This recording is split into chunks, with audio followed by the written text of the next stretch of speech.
અમદાવાદના Bapunagar police station વિસ્તારમાં patrolling દરમિયાન સર્વેલન્સ સ્ટાફની ટીમે પ્રશંસનીય કામગીરી કરતા હાઇડ્રોલિક લિફ્ટમાંથી કોપરના વાયરોની ચોરીની ગુનાનો સફળતાપૂર્વક ભેદ ઉકેલી 2 આરોપીઓને ઝડપી પાડ્યા છે. તપાસ દરમિયાન જાણવા મળ્યું હતું કે સુમેલ 7ના બેઝમેન્ટમાં આવેલી હાઇડ્રોલિક લિફ્ટમાંથી કોપરના વાયરો કાપી ચોરી કરવામાં આવી હતી. આ ગુનામાં સંડોવાયેલા આરોપી અરમાન પઠાણ અને મોહમ્મદ અંસારીને બાપુનગર પોલીસ સ્ટેશનની ટીમે ઝડપી પાડ્યા હતા.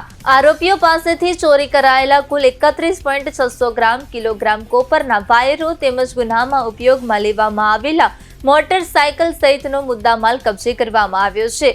બાપુનગર પોલીસ સ્ટેશન દ્વારા આરોપીઓ વિરુદ્ધ કાયદેસરની કાર્યવાહી હાથ ધરી આગળની તપાસ ચાલુ રાખવામાં આવી છે.